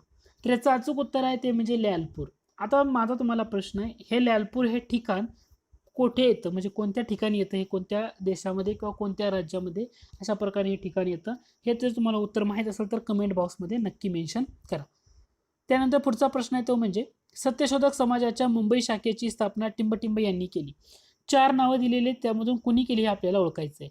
त्याच्यामध्ये रामय्या व्यंकय्या अय्यावरू, नरसिंगराव साहेबू वडताळ, जाया यल्लप्पा लिंगू आणि व्यंकू बाळोजी कालेवार. आता तुम्हाला जर थोडा अभ्यास नीट केला असेल तुम्हाला पहिले 2 ऑप्शन तर म्हणजे रामय्या व्यंकय्या अय्यावरू तर होते, त्याचबरोबर व्यंकू बाळोजी कालेवार हेही होते. म्हणजे ए आणि डी आहेत हे आपल्याला समजून जातं. म्हणजे ह्याच्यातून चौथा ऑप्शन तुम्ही डेफिनेटली एलिमिनेट करू शकता. तर आता हे लक्षात घ्या, सत्यशोधक समाजाच्या मुंबई शाखेची स्थापना कोणी केली याचं जे अचूक उत्तर आहे तर हे 4ही व्यक्ती बरोबर आहे. म्हणजे 4ही व्यक्ती ज्या दिलेल्या आहेत ते बरोबर आहे. म्हणजे याच्यामध्ये रामय्या व्यंकय्या अय्यावरू पण होते, त्याचबरोबर नरसिंगराव साहेबू वडताळ पण होते, जाया यल्लप्पा लिंगू पण होते आणि व्यंकू बाळोजी कालेवार पण होते. रामय्या व्यंकय्या अय्यावरू हे ना सत्यशोधक समाजाचं जे अधिवेशन घेण्यात आलं होतं 1911 पासून ते 1912-13 दरम्यान ते अधिवेशनाचे अध्यक्ष आले होते आणि पहिले अध्यक्ष होते, हेही लक्षात ठेवा. सत्यशोधक समाजाचं मुखपत्र होतं दीनबंधू. कुणी सुरू केलं होतं? दीनबंधू कृष्णराव भालेकरांनी सुरू केलं होतं. कोणत्या वर्षी ते दीनबंधू सुरू केलं होतं? 1877 मध्ये दीनबंधू चालू केलं होतं. एवढ्या महत्त्वाच्या गोष्टी आहेत ते तुम्हाला माहीत असणं गरजेचं आहे. परंतु परीक्षेसाठी महत्त्वाचं काय आहे, सत्यशोधक समाजाच्या मुंबई शाखेची स्थापना कोणी केली तर रामय्या व्यंकय्या अय्यावरू, नरसिंगराव साहेबू वडताळ, जाया यल्लप्पा लिंगू आणि व्यंकू बाळोजी कालेवार हे 4ही व्यक्ती त्यामध्ये होत्या. त्यानंतर पुढचा प्रश्न आहे तो म्हणजे, अहमदाबाद मिल संप घटना टिंबटिंब यांच्याशी संबंधित होती. सरदार पटेल, मणिभाई देसाई, मोक गांधी म्हटलंय आणि मोरारजी देसाई म्हणजे महात्मा गांधी. तर मोहनदास करमचंद गांधी असं म्हणायचं त्यांना. तर ते अचूक उत्तर आहे महात्मा गांधी. अहमदाबाद मिल संघटना महात्मा गांधी यांच्याशी संबंधित होती. पुढचा प्रश्न आहे जोड्या जुळवा. त्याच्यामध्ये दिलेले स्वतंत्र पार्टी, साम्यवादी, समाजवादी आणि हिंदुत्ववादी. आता हे आपल्याला जोडायचं आहे. स्वतंत्र पार्टी, आता याचं जर अचूक उत्तर बघितलं तर पर्याय क्रमांक 3 आहे. स्वतंत्र पार्टी सी राजागोपालचारी, साम्यवादी पी सी जोशी, समाजवादी आचार्य नरेंद्र देव आणि हिंदुत्ववादी एस पी मुखर्जी. म्हणजे काय केलेलं आहे यांनी, तर वेगवेगळ्या पार्टी किंवा ते महत्त्वाच्या गोष्टी दिल्या आणि त्याच्या संदर्भातले व्यक्ती कोणते हे आपल्याला ओळखायचे. तर हे स्ट्रेट फॉरवर्ड आहे. स्वतंत्र पार्टी म्हणलं की राजागोपालचारी, साम्यवादी पी सी जोशी, समाजवादी आचार्य नरेंद्र देव आणि हिंदुत्ववादी एस पी मुखर्जी. त्यानंतर पुढचा प्रश्न आहे, 1902 मध्ये शिवाजी पंथाची स्थापना कोणत्या ठिकाणी झाली? 1902 मध्ये शिवाजी पंथाची स्थापना कोणत्या ठिकाणी झाली? याचं जे अचूक उत्तर आहे तर ते बंगाल आहे. हे लक्षात घ्या, बंगालमध्ये शिवाजी पंथाची स्थापना झाली. आता कसं होतं, आपण शिवाजी पंथ वगैरे असं म्हटल्यानंतर आपलं ऑप्शन वाटतं की मुंबई किंवा पुणे ह्या दोनपैकी असेल, हे 2 ऑप्शन आपले एलिमेंट होतील असं आपण कयास बांधतो, परंतु ते उत्तर नाहीये. उत्तर हे बंगाल आहे. शिवाजी पंथ एस्टॅब्लिश्ड इन 1902 इन बंगाल. लक्षात ठेवा. त्यानंतर पुढचा प्रश्न आहे तो म्हणजे, विजयलक्ष्मी पंडित यांच्या संदर्भातली विधानं कोणती? तर हे लक्षात ठेवा, विजयलक्ष्मी पंडित ह्या पंडित जवाहरलाल नेहरू यांच्या भगिनी होत्या. ऑप्शनमध्ये दिलेलं आहे इथं. त्यांचं मूळ नाव स्वरूप. आता याचं अचूक उत्तर आहे ना, ही 4ही विधानं बरोबर आहेत. लक्षात ठेवायचं काय, विजयलक्ष्मी पंडित यांच्याबद्दलची 4ही विधानं बरोबर आहेत. पहिलं म्हणजे त्यांचं मूळ नाव स्वरूप कुमारी होतं. काय होतं? विजयलक्ष्मी पंडित यांचं मूळ नाव काय होतं? स्वरूप कुमारी. पंडित जवाहरलाल नेहरूंच्या त्या भगिनी होत्या. 1942चा जो चले जाव चळवळ झाली, या चळवळीमध्ये त्यांनी भाग घेतला होता आणि त्यावेळी त्यांना तुरुंगवास सुद्धा झालेला आहे विजयलक्ष्मी पंडित यांनी. त्यांचा महत्त्वाचा ग्रंथ आहे, त्या ग्रंथाचं नाव डेफिनेटली लक्षात ठेवा. परीक्षेला तुम्हाला 1 लाइनर टाईपमध्ये अशा प्रकारे प्रश्न विचारला जाऊ शकतो. तो ग्रंथ होता प्रिझन डेज. काय ग्रंथ होता? Prison days. ओके, तुम्हाला लक्षात ठेवायचं, विजयलक्ष्मी पंडित मूळ नाव काय? स्वरूप कुमारी. पंडित जवाहरलाल नेहरू यांच्या भगिनी 1942चं जो चले जाव आंदोलन झालं त्या आंदोलनामध्ये त्यांनी भाग घेतला होता, त्यामुळे त्यांना तुरुंगवास पण झाला होता आणि त्यांच्या ग्रंथाचं नाव आहे प्रिझन डेज. एवढं जरी ॲटलिस्ट तुम्ही लक्षात ठेवू शकता.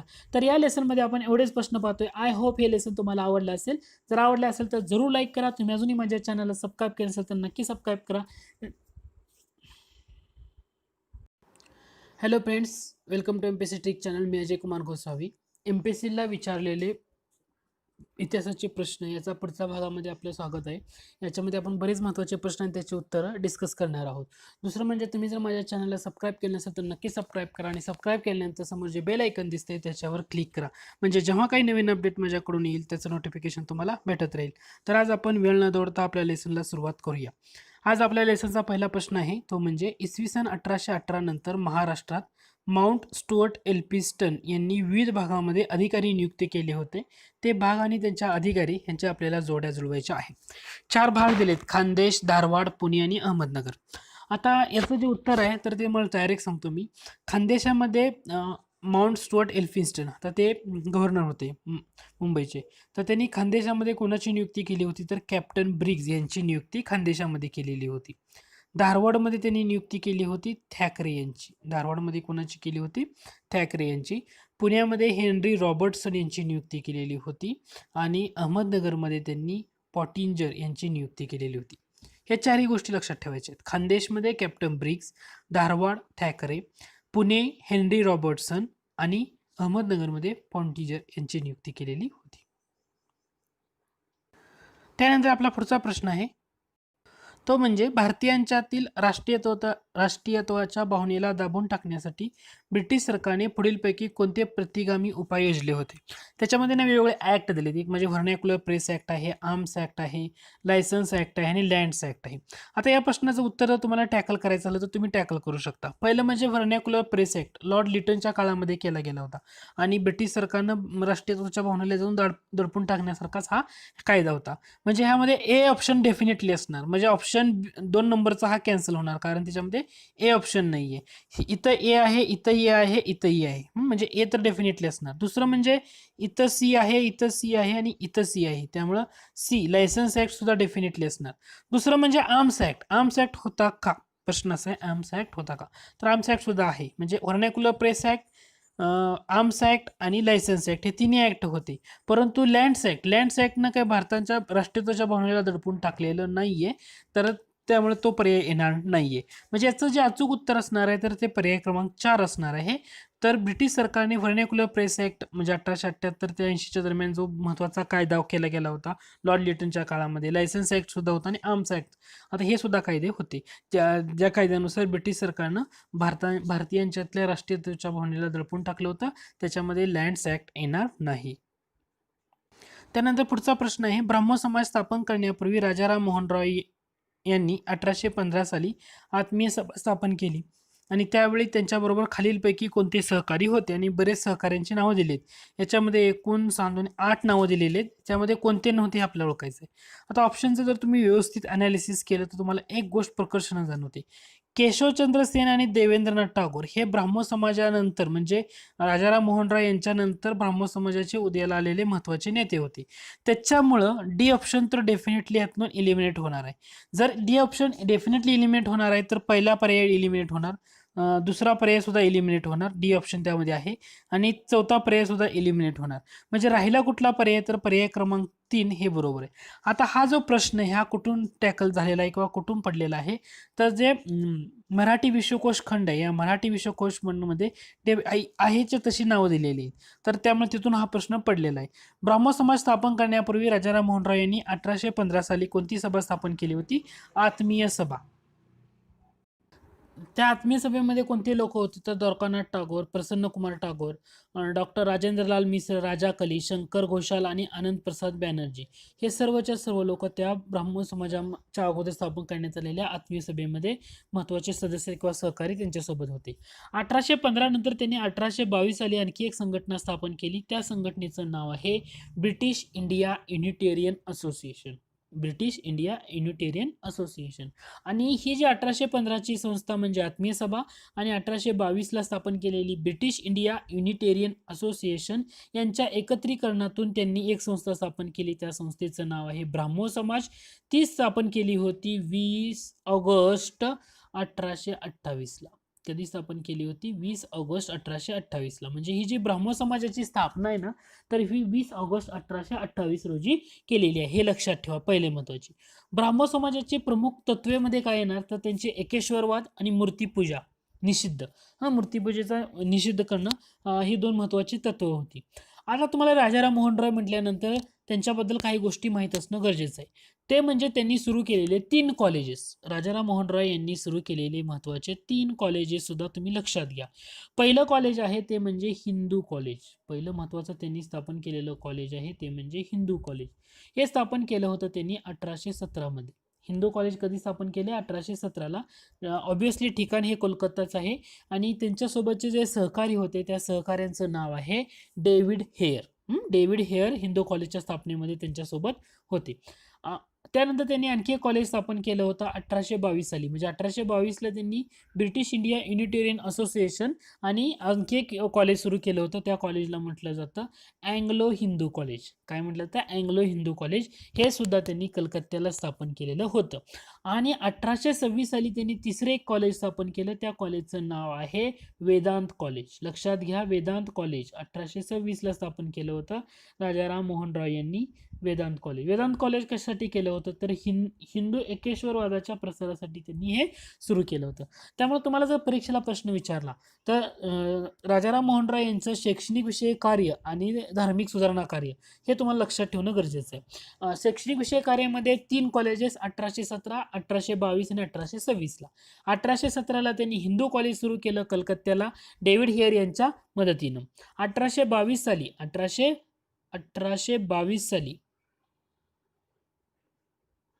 1822 साली त्यांनी पुढचं कॉलेज सुरू केलं. त्या कॉलेजचं नाव आहे अँग्लो हिंदू कॉलेज. 1822 साली अँग्लो हिंदू कॉलेज सुरू केलं. आणि त्याच्यानंतर 1826 साली त्यांनी सुरू केलं वेदांत कॉलेज. आलं लक्षात? त्याच्यानंतर रॉय यांच्या धार्मिक सुधारणामध्ये आपण पाहिलं होतं 1815 आत्मीय सभा, 1822 ब्रिटिश इंडिया युनिटेरियन असोसिएशन आणि 20 ऑगस्ट 1828. म्हणजे 20/8/1828 त्या कधी ब्राह्मो समाजाची स्थापना झाली होती. त्याच्यानंतर त्यांचं वृत्तपत्र विषयक कार्य सुद्धा तुम्ही लक्षात ठेवू शकता. वृत्तपत्रामध्ये त्यांनी सुरू केलेलं पहिल्यांदा काय सुरू केलं तर 1821ला त्यांनी संवाद कौमुदी सुरू केलं. 1821ला संवाद कौमुदी हे पाक्षिक होतं. 1822ला त्यांनी सुरू केलं मिरात उल अखबार. मिरात उल अखबार हे पार्शियन भाषेतलं वृत्तपत्र होतं, ते सुरू केलेलं आहे. तर हे 2-3 पॉईंट तुम्हाला लक्षात ठेवणं गरजेचं आहे. आता प्रश्न असा उरतो, राजा ही त्यांना दिलेली पदवी आहे. राममोहन रॉय हे त्यांचं नाव आहे. राजा दिलेली त्यांना काय आहे? पदवी. मग आता ही पदवी त्यांना कोणी दिली हे लक्षात ठेवणं खूप महत्वाचं आहे. आणि परीक्षेला जर तुम्हाला असा प्रश्न विचारला तर तुम्हाला त्याचं उत्तर देता यायला हवा. राजा ही पदवी त्यांना दिली अकबर शहा दुसरा यानं. कोणी दिली होती? अकबर शहा दुसरा. दुसरा जो अकबर शाह होता त्यानं राजा ही पदवी दिली होती राजाराम मोहन रॉय यांनी. का दिली होती? तर अकबर शाह दुसरा हे जो बादशाह होता ना, या बादशाहाचं पेन्शन पुन्हा सुरू व्हावं यासाठी त्यांनी लंडनमध्ये प्रयत्न केले होते, म्हणून हे झालेलं आहे. हा पॉईंट सुद्धा तुम्हाला लक्षात ठेवणं तेवढंच महत्त्वाचं आहे. राजाराम मोहन रॉय यांना आधुनिक भारताचा जनक ही म्हटलं जातं. त्यांचा जन्म हा राधानगर या ठिकाणचा आहे ना, बारद्वान. पश्चिम बंगालमधलं बारद्वान राधानगर या ठिकाणी त्यांचा जन्म आहे. तर एवढ्या गोष्टी ॲटलिस्ट कमीत कमी मी तुम्हाला एवढं सांगू शकतो. आणि जाता एक पॉईंट तुम्हाला सांगणार आहे तो म्हणजे ब्राह्मणिकल मॅगझिन या मासिकातून त्यांनी ब्राह्मो समाजाच्या तत्वाचा प्रसार केला. प्रश्न जर तुम्हाला असा विचारला, राजाराम मोहन रॉय यांनी ब्राह्मो समाजाच्या तत्वाचा प्रसार कशातून केला, तर त्याचं उत्तर आहे ब्राह्मणिकल मॅगझिन.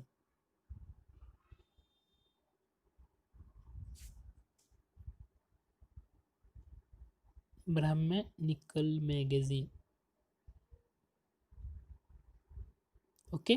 तर एवढ्या गोष्टी ॲटलिस्ट तुम्हाला राजाराम मोहन राय यांच्याबद्दलच्या लक्षात ठेवणं गरजेचं आहे. आय होप हा तुमचा पॉईंट क्लिअर झाला असेल. सगळ्यात महत्त्वाचं म्हणजे आपलं हे लक्षात ठेवायचं, द्वारकानाथ टागोर, प्रसन्नकुमार टागोर, राजेंद्रलाल मिश्र, राजा कली, शंकर घोषाल आणि आनंद प्रसाद बॅनर्जी. मी का ट्रेस करतोय ही नावं डेफिनेटली लक्षात ठेवा किंवा पाठ करा.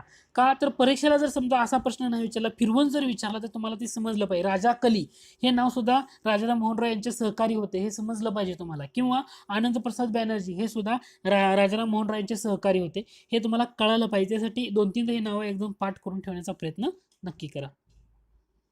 त्यानंतर पुढचा प्रश्न आहे तो म्हणजे 1842 साली टिंबटिंब या वृत्तपत्रातील लेखामधून इंग्रजी भाषेवर प्रभुत्व मिळवण्याची गरज अधोरेखित केली गेली होती. ऑप्शन आहे दर्पण, ज्ञानोदय, मराठा आणि दिनबंधू. याचं जे अचूक उत्तर आहे तर ते आहे ज्ञानोदय. ज्ञानोदय. तर दर्पण 1842 ला होतं का, किंवा मराठा होतं का, दिनबंधू होतं का? आता दिनबंधू हे सत्यशोधक समाजाचं मुखपत्र म्हणून ज्याला ओळखलं जातं, ते 1877 साली सुरू केलं. त्यामुळे हे तर ऑप्शन येणार नाही. मराठा सुद्धा लोकमान्य टिळकांनी सुरू केलं होतं त्याच्या अगोदर. ज्ञानोदय लक्षात ठेवलं तर तुम्ही येऊ शकतं 1842. दर्पण सुद्धा येत नाही त्याच्यामध्ये, कारण 1840ला दर्पण बंद पडलं होतं. त्यामुळे ऑप्शन काय राहतो तर त्याचं उत्तर ज्ञानोदय राहतं. हे लक्षात ठेवा. अचूक उत्तर आहे ज्ञानोदय. त्यानंतर पुढचा प्रश्न आहे, टिंबटिंब यांनी स्पष्ट केले की त्यांचा विरोध परकीय सरकारच्या हिंदूच्या सामाजिक सुधारणा ढवळाढवळ करण्याच्या अधिकाऱ्याला होता. तर हे डेफिनेटलीच उत्तर आहे बाळ गंगाधर टिळक. बाळ गंगाधर टिळकांना ते आवडतच नव्हतं इंग्रजांच्या बाबतीत. हा जो प्रश्न आहे, महात्मा गांधींपूर्वी स्वदेशीचा पुरस्कार 40-50 वर्ष अगोदर खालीलपैकी कोणत्या व्यक्तींनी केला होता?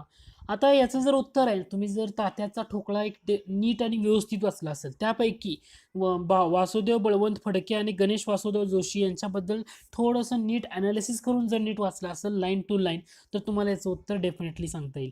लक्षात घ्या, महात्मा गांधीजींच्या पूर्वी स्वदेशीचा पुरस्कार 40-50 वर्ष अगोदर ए आणि बी उत्तर येते. त्यामध्ये गणेश वासुदेव जोशी, आपण त्यांना सार्वजनिक काका या नावानं ओळखतो, आणि दुसरे म्हणजे वासुदेव बळवंत फडके.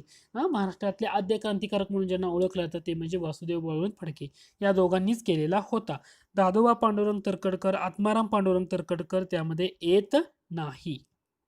आता या दादोबा पांडुरंग तरखडकर यांच्याबद्दल जर सांगायचं झालं तर 2 सभा लक्षात ठेवू शकता. मानव धर्म सभा 1844 ला सुरू केली होती सुरतला, आणि 1849 ला परमहंस सभा सुरू केली होती. परमहंस सभा कुठं केली होती तर मुंबईला केली होती. मानव धर्म सभा कुठं सुरू केली होती तर सुरतला केली होती. ह्या 2 गोष्टी पहिले लक्षात घ्या. त्याच्यानंतर तुम्हाला काय लक्षात ठेवावं लागते, मानव धर्म सभा जेव्हा सुरतला स्थापन केली तेव्हा त्यांचे सहकारी होते दुर्गाराम मच्छाराम, त्यानंतर दिनमणी शंकर दलपतराय. ह्या 2 गोष्टी आहेत. किंवा परमहंस सभा स्थापन केली तेव्हा भिकोबा चव्हाण, राम बाळकृष्ण जयकर हे सुद्धा होते. तुम्हाला दादोबा पांडुरंग तरखडकर यांच्याबद्दल आणखी काय लक्षात ठेवायचं आहे तर तेव्हा त्यांचं शिक्षण पूर्ण झालं ना, तर त्यांनी काही काळ एका संस्थानाच्या नवाबाचे शिक्षक म्हणून ते गेले होते. ते संस्थान आहे जावरा संस्थान. लक्षात घ्या, दादोबा पांडुरंग तरखडकर यांचं जेव्हा शिक्षण कंप्लीट झालं तर तेव्हा त्यांनी जावरा संस्थानाचे जे नवाब होते त्यांचं शिक्षक म्हणून काही काळ काम केले. दुसरं म्हणजे सुरत या ठिकाणी का महत्त्वाचं आहे तर सुरत या ठिकाणी एल्फिन्स्टन संस्था होती ना, त्या संस्थेमध्ये त्यांनी शिक्षकाची नोकरी सुद्धा केलेली होती. दादोबा पांडुरंग तरखडकर यांचे महत्त्वाचं आणखी कार्य म्हणजे त्यांनी भिल्लांचा केलेला बिमोड, त्यामुळे त्यांना इंग्रजांच्या जवळ गेलेले व्यक्ती. ते कसं सांगू शकतो आपण त्यांना, 1852 मध्ये अहमदनगरमध्ये ना डेप्युटी कलेक्टर म्हणून होते. अहमदनगरमध्ये डेप्युटी कलेक्टर म्हणून होते दादोबा पांडुरंग तरखडकर. आणि तेव्हा जो भिल्लांचा जो बंड होता त्याचा त्यांनी बिमोड केला होता. त्यामुळे त्यांना सरकारनं एक पदवी दिली होती. त्या पदवीचं नाव आहे राव बहादूर ही पदवी दिली होती. दादोबा पांडुरंग तरखडकर यांना राव बहादूर ही पदवी का देण्यात आली तर 1852 मध्ये ते अहमदनगरचे डेप्युटी कलेक्टर होते, आणि त्यावेळी त्यांनी भिल्लांचा बंड आहे ना तर त्याचा बिमोड केला होता, म्हणून त्यांना ते पदवी देण्यात आलेली होती. परंतु त्यांनी स्वदेशीचा पुरस्कार केलेला नव्हता, हे लक्षात घ्या. आणि आत्माराम पांडुरंग तरखडकर यांनी सुद्धा केलेला नाही. थोडं ॲडिशनल सांगतो तुम्हाला, वासुदेव बळवंत फडके यांनी स्वदेशीचा पुरस्कार करण्यासाठी एक संस्था स्थापन केली होती. तुम्हाला माहिती आहे का, शाळा सुरू केली होती. त्या शाळेचं नाव आहे पुणा नेटिव्ह इन्स्टिट्यूशन स्कूल. काय होतं, पुणा नेटिव्ह इन्स्टिट्यूशनल स्कूल ही स्कूल सुरू केली होती वासुदेव बळवंत फडके यांनी स्वदेशीचा पुरस्कार करण्यासाठी. आणि कधी केली होती तर 1874 मध्ये केली होती, हे लक्षात घ्या. पुणा नेटिव्ह इन्स्टिट्यूशनल स्कूल ही 1874 मध्ये वासुदेव बळवंत फडके यांनी पुण्यामध्ये ही शाळा सुरू केली होती. आणि या शाळेचंच पुणा नेटिव्ह इन्स्टिट्यूशन स्कूलचंच पुढं नाव झालं भावे स्कूल. आलं लक्षात. तर याच्यामुळे त्यांनी स्वदेशीचा पुरस्कार केला होता. हे जर नीट वाचलं तर तुम्हाला त्याचं उत्तर डेफिनेटली मिळालेलं असतं. आता जोड्या लावायला सांगितलेले आहेत. पुढे काही महत्त्वाचे कॉलेजेस दिलेत ब्रिटिश किंवा इंग्रजांच्या काळामध्ये, आणि त्यांच्या आपल्याला काय करायचं आहेत, अचूक जोड्या जुळवायच्या आहेत. आता याचं जर बघितलं तुम्ही तर राजकुमार कॉलेज कुठं होतं तर राजकोटला होतं. मेयो कॉलेज जे आहे, मेयो कॉलेज म्हटलं की अजमेरला होतं. डेली कॉलेज इंदोरला होतं. आणि एडचिसन कॉलेज कुठं होतं तर लाहोरला होतं, हे लक्षात घ्या. परत एकदा सांगतो, Rajkumar college Rajkot, Mayo college Ajmer, Daly college Indore आणि एडचिसन कॉलेज लाहोर. त्यानंतर पुढचा प्रश्न आहे, महात्मा फुलेंच्या सत्यशोधक समाजाचे प्रमुख सक्रिय कार्यकर्ते कोण होते.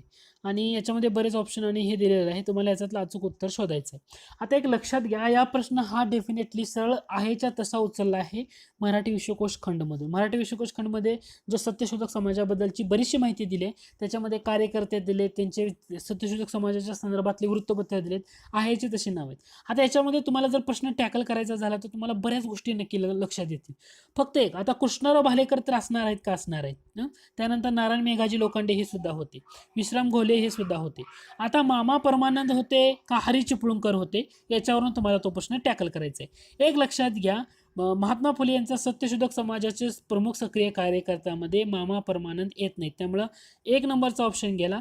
त्यानंतर 3 नंबरचा ऑप्शन गेला. त्यानंतर 4 नंबरचा ऑप्शन गेला. राहिला कोणता, 2 नंबरचा ऑप्शन. महात्मा फुले यांच्या सत्यशोधक समाजाच्या प्रमुख कार्यकर्त्यामध्ये कृष्णराव भालेकर येतात. का तर कृष्णराव भालेकरांनी सुरू केलेलं दिनबंधू हे वृत्तपत्र, हे दिनबंधू वृत्तपत्र सत्यशोधक समाजाचं मुखपत्र होतं, त्यामुळे हे तर डेफिनेटली येणार. नारायण मेधाजी लोखंडे किंवा मेघाजी लोखंडे म्हटलं जातं, हे सुद्धा त्याच्यामध्ये येतात, कारण त्यांनी बरंचसं कार्य केलेलं आहे. डॉक्टर विश्राम घोले हे सुद्धा त्यामध्ये येतात. आणि फक्त प्रश्न राहतो मामा परमानंद की हरी चिपळूणकर, तर त्याचं अचूक उत्तर आहे हरी चिपळूणकर. म्हणजे सत्यशोधक समाजाच्या सक्रिय कार्यकर्त्यामध्ये तुम्हाला काय काय लक्षात येणार आहे, कृष्णराव भालेकर, नारायण मेघाजी लोखंडे, डॉक्टर विश्राम घोले आणि हरी चिपळूणकर. आपला पुढचा प्रश्न आहे की पुढील ओळीत कोणाचं वर्णन केले हे तुम्हाला शोधायचं आहे. लक्षात घ्या, त्याच्यामध्ये एकूण 6 वाक्य दिली, त्यातून तुम्हाला ओळखायचं आहे. त्यांचा जन्म राधानगर गावात झाला. त्यांना फारसी व अरबी भाषांचा पटना येथे अभ्यास केला. सुफी कल्पनांचा त्यांच्यावर परिणाम झाला होता. त्यांनी मूर्तिपूजेविरुद्ध पुस्तक लिहिले होते. त्यांच्या वडिलांनी त्यांना घराबाहेर काढले. ते तिबेटला गेले व परत आल्यावर त्यांना संस्कृत व हिंदू पवित्र वाङ्मयाचा अभ्यास केला. त्यांनी तुहफत उल मुआहुद्दीन हे पुस्तक फारसीत लिहिले.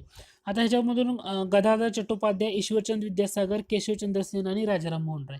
आता याचं जर तुम्ही मला उच्चारलं तर मी तुम्हाला उत्तर सांगू शकतो. याचं उत्तर आहे राजाराम मोहन राय. का तर मला फक्त एवढंच माहीत आहे की राजाराम मोहन राय यांचा जन्म राधानगर या गावामध्ये झालेला होता. तर बरेच जण काय करतात, कोलकात्यातलं कोणतं ठिकाण हे नाही लक्षात ठेवत, परंतु तुम्हाला मी ह्याच्या अगोदर ह्या लेसनमध्येच तुम्हाला अगोदर सांगितले की राजाराम मोहन राय यांचा जन्म कोणत्या ठिकाणी झालाय ना, ते ठिकाण तुम्हाला लक्षात ठेवणं गरजेचं आहे. राधानगर या गावामध्ये त्यांचा जन्म झाला, त्यामुळे हे त्यांचं प्रश्नाचं अचूक उत्तर असणार आहे. फारसी अरबी भाषांचा त्यांनी पटना येथे अभ्यास केला होता, हे ॲडिशनल माहिती लक्षात घ्या. सुफी कल्पनांचा त्यांच्यावर परिणाम झालेला होता. त्यांनी मूर्तिपूजेविरुद्ध पुस्तक लिहिले होते, कारण ब्राह्मण समाजाची स्थापनाच करताना त्याच्यामध्ये ते पॉईंट येतात, त्यामुळं मूर्तिपूजेविरुद्ध त्यांनी पुस्तक लिहिले होते. वडिलांनी त्यांना घराबाहेर सुद्धा त्या काळी काढलेले. तिबेटला गेले आणि तिथून आल्यावर त्यांनी संस्कृत आणि हिंदू पवित्र वाङ्मयाचा अभ्यास केलेला आहे. त्याचबरोबर तुम्हाला राजाराम मोहन राय यांच्याबद्दलचं तुहफत उल मुआहुद्दीन हे पुस्तक त्यांनी पारसीत केलं, हे ॲडिशनल माहिती म्हणून लक्षात ठेवा. काय करा, ॲडिशनल माहिती म्हणून लक्षात ठेवा. तर या लेसनमध्ये आपण एवढंच पाहतोय. आय होप हे लेसन तुम्हाला आवडलं असेल. जर आवडलं असेल तर जरूर लाईक करा. तुम्ही अजूनही माझ्या चॅनलला सबस्क्राईब केलं असेल तर नक्की सबस्क्राईब करा. लेसन आवडलं तर तुमच्या मित्रांना पण नक्की शेअर करा.